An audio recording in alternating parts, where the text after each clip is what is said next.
What's up, guys? It's Drac, and I am a huge Star Wars fan. If you've been following my Instagram recently, and hopefully you are, we do a lot of cool stuff over on the gram. I have had the extreme pleasure of having some intergalactic, some out of this world adventures on the Halcyon and various other planets in the Star Wars universe. Pretty stoked about those. I even costumed up for some of it, which is good because it's a pretty big LARP, and I made a ton of props. A lot of them aren't Nerf props per se, which begs kind of a question that I've been meaning to ask my audience for a while, which is like, would you guys be interested in prop builds that don't fire foam darts? I know that I've done prop builds and cosplay builds in the past that have fired foam darts, but once you remove that element of play from the equation, you can actually make far more screen accurate stuff, and I've done some really cool stuff in that arena, but I haven't shared it with you guys because I didn't video it because it didn't feel like it was on brand for the channel, but the channel is really just about making cool stuff at the end of the day, including, you know, events and what have you. Anyway, rant is over. We found this.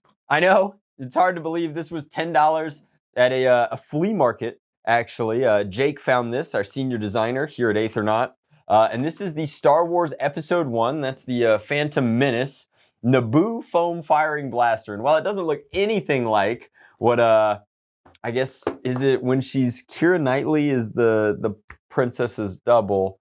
I don't know if it's Amidala or her attendant or what have you. I know that Amidala's pistol looks radically different. It's a very small, almost silver, noisy cricket looking thing. But this is the Naboo foam firing blaster, obviously. On the back, you can see you got 20 Jedi points if you bought this thing. What do you do with your Jedi points? I have no idea.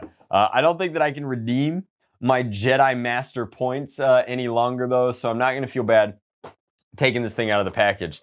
I don't know what the MSRP on this would have been either, but I definitely know that you can still get them. Wow, we're crunching through some like old cardboard here.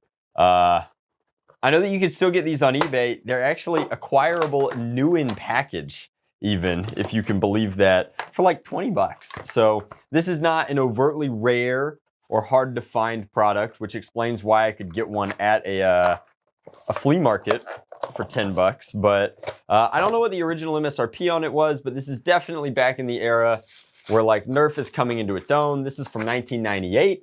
It coincides with the movie launch and vastly predates N-Strike. And N-Strike is most of what people know when they think of Nerf. I mean, N-Strike is, you know, the Maverick in 2005, the Night Finder in 2004. Those are barely even N-Strike blasters, but they certainly count. You get street cred for, you know, foam flinging with the N-Strike pistols, but this is, it's like, can you, I don't know if I can get the ASMR in there, but it's very creaky. It's got a faux trigger here. So this is worth mentioning. The trigger on this product doesn't do anything. It's just a piece of molded plastic in the body. It's actually got remarkable paintwork for what was a very cheap toy that serves as a pretty functional prop. Now, it's super duper small, so, you know, unless your hands are like the size of my partner's, it's gonna seem really small in your hands, but that's kind of what they were going for. I mean, a lot of the Naboo pistols were, you know, wielded by women in court attire. So for lack of an actual trigger, it has almost what is effectively a blast button, and the blast button is ambi. This sort of black nubbin on the grip here, you can push it from the other side or you can push it from this side, and that's what releases what has got to be the tiniest plunger tube. So again, this has no ring on it. This is just like a very rudimentary T-pull. Woo! Listen to that. Creak. So it pulls all the way back like so.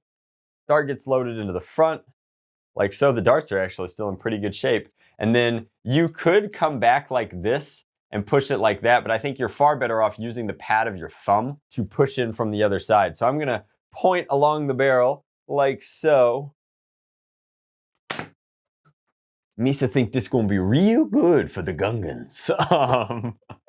No, it's quaint. It's quaint. We'll take it outside. We'll put it over the chronograph in the jungles of Lower Appalachia here. But overall, I mean, this is a fun little vintage blast from the past.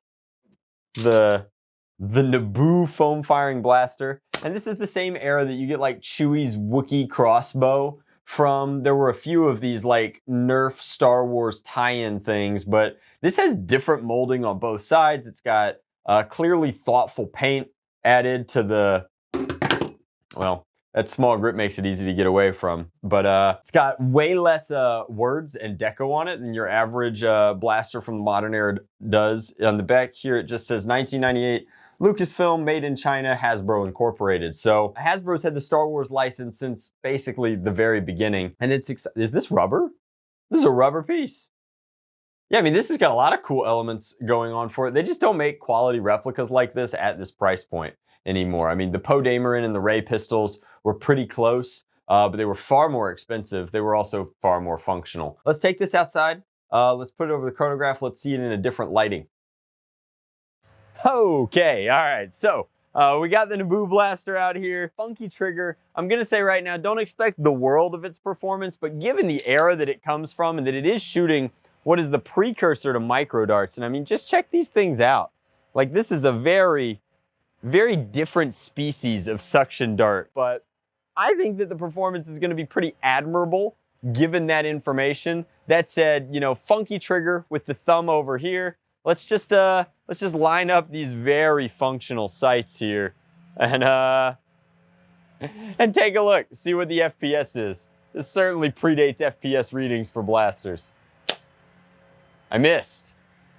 In true Star Wars fashion, I can't hit anything. Something about that trigger pull being done with your thumb pad, it pulled me to the side. So let's get even closer. They make a pill for that. Happens to everybody. All right, one more time. Jinxie Jinx, you stay right there, baby. That looked like a great shot, and we couldn't get a reading off of it. We'll try one more. All right, so we're gonna give it one more shot. This is painfully frustrating. Even Jinx is frustrated. Isn't that right, JJ? You stay there, I'll shoot this way, okay? Good talk. 40! Hey, it's actually, that's much better than I expected. Even Jinx is impressed. Nope. So we got 40. Let's try one more. See if there's any variance to that, or if that's just, it is what it is.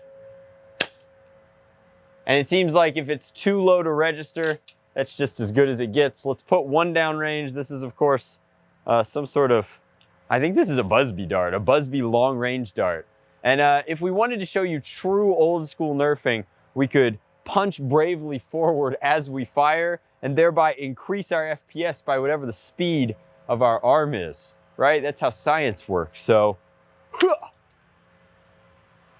well, we didn't hit anything, but it sure went far. That's the Naboo blaster. Vintage reviews are so much fun. I actually think that there's a lot to be learned by this. It was probably priced pretty fairly. It's got lots of paint and deco going on for something that didn't necessarily have to. And it's functional in a way that's very novel. Like, this is something that cosplayers have to do all the time, where we take and reorient the trigger systems to like a blast button or something for lack of a functional trigger. It would have been very easy to make this a bad functional trigger, but instead they did this, and it's far more aesthetically pleasing. So I'm gonna go ahead and pass this off onto a cosplayer that can appreciate it. Got stuck trying to spin it. No spinning. Thank you guys so much for watching. Let me know, are there any other vintage Star Wars blasters that I should be aware of? Because this one kind of snuck up on me. Much love, blast on, Drac out.